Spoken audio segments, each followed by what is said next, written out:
안녕하세요, 선생님들. 이제 9월입니다. 9월부터는 모의고사가 시작되지요. 그래서 오늘은 슬기롭게 모의고사를 준비하는 방법에 대해서 소개해 드리려고 합니다. 먼저 준비사항을 알아보고 모의고사를 보면서 할 일에 대해서 소개해 드리도록 하겠습니다. 먼저 준비해야 할 것들입니다. 첫째, 수능 시계입니다. 시간을 쉽게 볼 수 있도록 되어 있거든요. 시험장에는 워치와 같은 전자제품 반입이 금지되어 있기 때문에 아날로그 시계가 필요합니다. 지금 준비해 두시면 2차 시험을 볼 때에도 시간 체크할 때 사용하거든요. 그래서 지금 준비해 주시면 좋을 것 같습니다. 두 번째는 실수를 적을 종이입니다. 모의고사도 마찬가지지만 실전에서도 실수로 틀리는 문제들이 많이 있습니다. 그래서 실수를 줄이기 위해서 모의고사 때 실수만 적어두는 종이, 메모지 이런 것들을 준비해 두시면 좋습니다. 셋째, 시험 답안지입니다. 강사가 제공하기도 하고 구입을 할 수도 있는 것 같습니다. 그리고 백지를 활용할 수도 있는데 백지를 활용할 경우에는 각 문항의 답이 가로로 되어 있는지 세로로 되어 있는지 알아보고 그거에 맞춰서 연습하시면 될 것 같습니다. 예를 들어 1번 옆에 2번이 있는지 1번 아래에 2번이 있는지 이런 것들을 보고 그에 맞춰서 준비를 하시면 답은 다 맞게 썼는데 답안지에 옮길 때 2번 문항에 써야 될 걸 3번에 쓴다든가 이런 경우를 줄일 수 있기 때문입니다.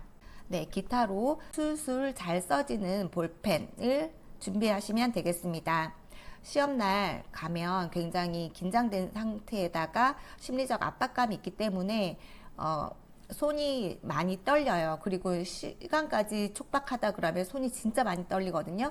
그럴 때 부드럽게 써지는 볼펜이 도움이 될 수 있습니다. 그래서 모의고사 때 다양한 필기구를 검정색으로 준비하셔서 사용해 본 다음에 좀 긴박한 상황에서도 빨리 쓸 수 있는 필기구가 나한테 어떤 게 맞는지 알아보고 그걸로 여러 개 준비하시면 되겠습니다. 두 번째는 모의고사를 보면서 할 일입니다. 시험 시간, 즉 시간 배분 방법을 시험해 보는 것입니다. 여러 가지 방법으로 연습해 보고 최선책과 차선책을 선택해 두시면 그날 문제 유형에 따라서 융통성 있게 대처하실 수 있을 것입니다. 예를 들어서 1번부터 8번까지 다 풀고 답안지에 옮겨 적는 방법이 있습니다. 요즘처럼 서술형이 많이 나오는 경우에는 이러다가 자칫 잘못하면 문제는 다 풀어놨는데 답안지에 옮겨 쓰지 못해서 뒷문항 점수를 모두 다 날릴 가능성이 있습니다. 네, 두 번째는 문제지를 1번부터 8번까지 쭉 훑어본 후에 쉬운 문제 먼저 풀고 답안지 옮겨 놓은 다음에 다른 문제들을 푸는 방법이 있을 수 있습니다. 그런데 이런 경우에는 또 지문을 읽어야 되는 지문 읽기 중복의 가능성이 있으므로 시간 조절을 잘 하셔야 되겠습니다. 3번 방법은 1번부터 4번 문항까지 다 풀고 나서 답안지에 옮긴 후 5번부터 다시 이제 풀고 답안지 옮기는 방법입니다.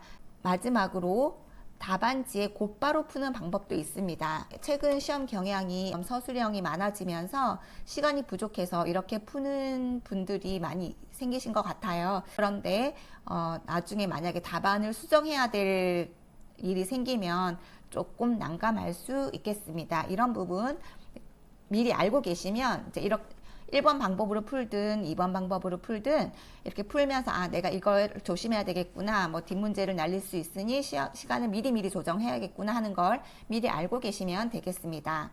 이 외에도 답안지 작성 연습을 하시면 되겠습니다. 아까 말씀드렸던 것처럼 부드럽게 빨리 써지는 맞춤형 펜을 정하신 다음에 답안지를 쓰는 연습을 하시되 1번 옆에 2번이 있는지 3번이 있는지 이런 것들을 잘 보고 준비하시면 되겠습니다. 다음으로 채점 시간입니다. 채점 시간에는 틀린 이유를 분석해 봅니다. 먼저 공부가 부족해서 틀렸을 경우에는 교재를 보면서 보충하도록 합니다. 암기가 부족하면 암기를 하셔야 하고 암기했었으나 그 내용이 무엇인지 파악을 못했었다면 이해를 더 가면서 공부를 보충하시기 바랍니다. 그리고 두 번째는 새로운 내용이라 틀렸을 때입니다. 그럴 때에는 이 문제에 나온 그 개념을 시험 때까지 가져갈 것인지 버릴 것인지를 취사 선택해야 합니다. 문 풀 때까지만 새로운 내용이 나오는 것이 아니라 모의고사 때도 강사들이 기존에 가르쳐주지 않았던 새로운 개념들을 또 넣어주는 경우가 있기 때문에 이것들을 공부할 것인지 아니면 지금까지 한 내용으로도 벅차서 이건 버릴 것인지는 선생님들이 보시고 판단해야 될 것 같습니다. 그래서 모의고사 때 나온 새로운 개념은 내가 이걸 꾸준히 계속 반복적으로 공부해서 가져갈 것인지 아니면 이것까지는 외우기 어렵다 그러면 버릴 것인지 취사 선택하시길 바랍니다. 다음 실수로 틀리는 경우입니다.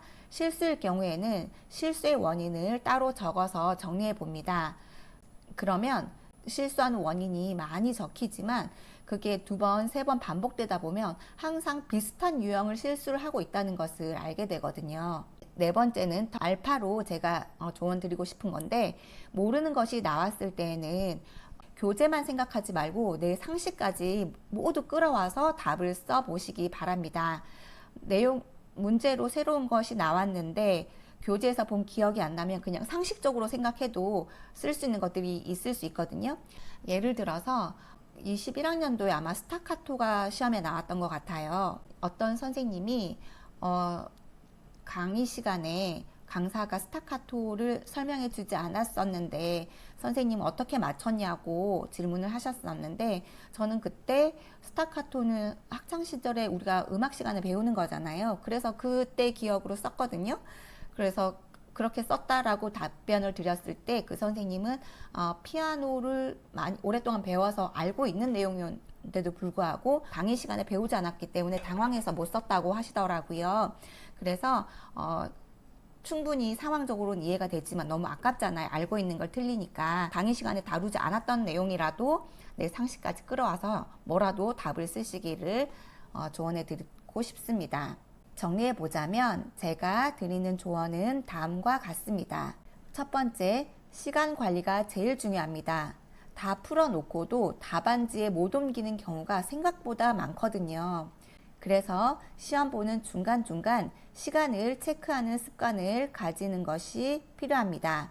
이것은 2차 때도 유용하거든요. 시계 보는 그 습관이 잘 되어 있지 않으면 2차 때 시간 체크를 잘 못해서 시간 활용에 낭패를 겪는 경우도 있습니다. 그래서 중간중간 시간 체크하는 습관을 지금부터 가지시면 좋겠습니다. 두 번째는 모의고사를 실전처럼 생각하시는 분들이 계신데 모의고사는 연습이라는 것을 잊지 않으셨으면 좋겠습니다. 그래서 이런저런 여러 가지 방법들 있잖아요. 합격생한테 들은 거, 친구한테 들은 거 그런 것들을 다 연습해보고 나에게 맞는 방법을 찾아내는 수단으로 그런 찾아내는 시간으로 생각을 하시면 좋겠습니다. 그리고 모의고사 점수에 일희일비하는 선생님들 계시죠. 물론 저도 그랬습니다. 그렇지만 합격하고 보니까 모의고사 점수는 하등 쓸 데가 없습니다. 이거는 모든 합격생들이 하는 얘기일 거예요. 모의고사에서 항상 상위권이었고 1등 했지만 실전에서는 불합격하는 경우도 있었거든요. 그러니까 너무 흔들리지 마시고요. 저는 보통 50점에서 60점대 사이였지만 실전 문제에서는 굉장히 잘 나왔었거든요.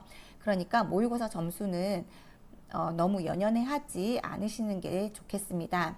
왜냐하면 모의고사의 출제 의도를 생각해 보시면 되는데요. 모의고사의 어떤 문제는 실전 연습을 할 수 있는 문항입니다. 그러나 그것만 나오는 것이 아니라 기본 교재나 문 풀 때 넣지 않았던 새로운 내용이 있을 수도 있어요. 이거는 왜 강사 입장에서는 하나라도 더 알려주고 싶잖아요. 그래서 새로운 내용들이 추가될 수 있기 때문에 이건 당연히 우리가 문 풀 때까지 나오지 않았던 내용이니까 모르잖아요. 공부를 안 했으니까.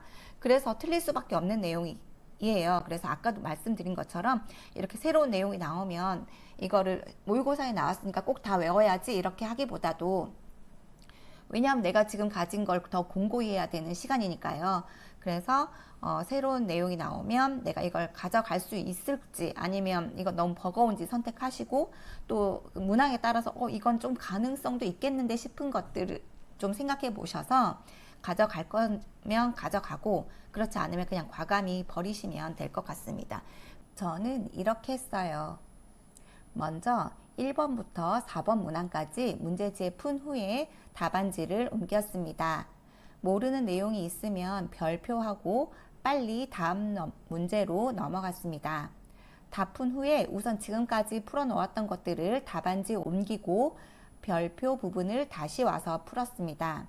시간을 봐가면서 조절해야 되는데 만약 시간이 부족하다 그러면 답안지에 바로 답을 써야 할 수도 있습니다. 그리고 모르는 부분은 이처럼 답안지에 빈칸을 남겨뒀다가 나중에 쓰면 됩니다. 만약 한 문항에 소문항 1번을 잘 모르겠다, 서술형인데 좀 정리가 필요하다 그러면 좀 많이 칸을 남겨놓고 그 아래에 조작적 동작 3번 뭐 바닥에서의 경로 내가 알고 있는 답을 미리 써둡니다. 그 다음에 다시 1번으로 가서 문제지에 좀 연습을 해본 다음에 쓰든지 아니면 바로 쓰든지 그렇게 하면 되겠습니다. 왜냐하면 이것 1번도 1점, 2번도 1점, 3번도 1점인 상황에서 1번 쓰느라고 2, 3번을 놓치면 안 되잖아요. 그래서 아는 거 먼저 써두시면 좋겠습니다. 다음 아는 문제라고 해서 너무 정성을 들이지 않았으면 좋겠습니다. 서술형이든 단답형이든 1점이죠. 즉 내가 아무리 정교하게 써도 1점이고 한 문장으로 쓰더라도 키워드만 다 들어가 있으면 1점입니다. 어차피 1점이기 때문에 내가 외운 꼭 필요한 키워드만 들어갔으면 너무 정교하게 쓰려고 사례에서 이거 끌어오고 저거 끌어오고 이렇게 정교하게 쓰지 않고 넘어가도 됩니다. 마지막으로 제일 중요한 실수 줄이기입니다. 내가 몰라서 틀리면 억울하지 않지만 실수 때문에 내 합격이 날아갔을 때는 정말 속상합니다. 저는 그런 경험이 있거든요. 그래서 그것을 줄이기 위해서 고득점을 받는 해에 제가 준비했던 것은 바로 실수 유형을 정리해 보는 것이었습니다. 매번 모의고사 때에도 실수가 나오는데요. 실수 유형을 따로 다 적어보면 매번 비슷한 실수가 반복되는 것을 알 수 있습니다. 예를 들어서 밑줄 친 A에서 찾으라고 했는데 나는 밑줄 친 A가 아니라 B에 가서 찾고 있다든지 아니면 가로 안에 들어갈 말을 쓰는데 가로 밖에 적이라는 말이 있으면 예를 들어 조작적 동작이다. 그럼 가로나 네모 안에 조작만 들어가야 되고 바깥에 적 동작이 써 있으면 조작만 써야 되는데 조작적으로 써서 틀린다던가 그런 문제들, 부적절한 건데 적절한 걸 읽는다던가 그런 실수 유형이 있거든요. 이걸 반드시 고치셔야 됩니다. 1회부터 8회까지 실수 유형을 다 적어 놓으면 나중에 사실 한 10가지 이내로 아마 정리가 될 거예요. 이렇게 실수 유형을 적어 두고 모고 보기 전마다 눈을 감고 심호흡을 하면서 마음을 가라앉히고 그리고 눈을 감고 실수 유형을 떠올리는 거예요. 지금까지 내가 써놨던 것들을. 그래서 이번에는 그런 실수는 하지 말자라고 이제 마인드 컨트롤을 하면 이게 계속 반복이 되잖아요.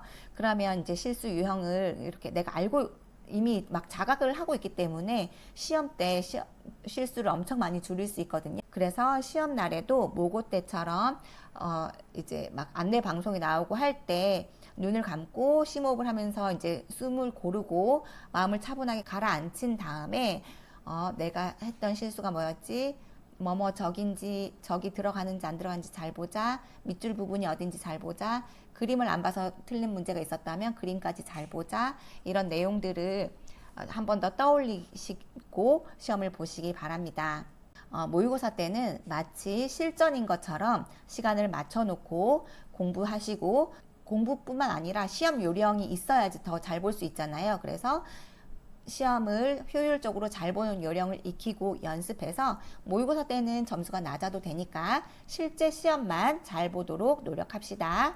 그리고 마지막으로 불안 감소 의약품의 도움을 받으시는 분들도 계시지요.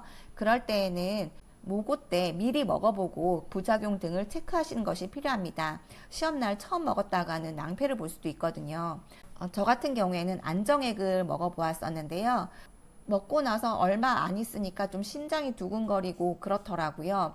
그래서 모고 보기 전날에 저는 새벽에 잠을 들었는데 그 새벽에 한번 먹어봤을 때 그 다음날 이제 기분이 어떤지 내 몸 상태가 어떤지 체크해 보았습니다. 그래서 저는 전날 새벽에 먹고 자는 게 더 효과가 좋더라고요.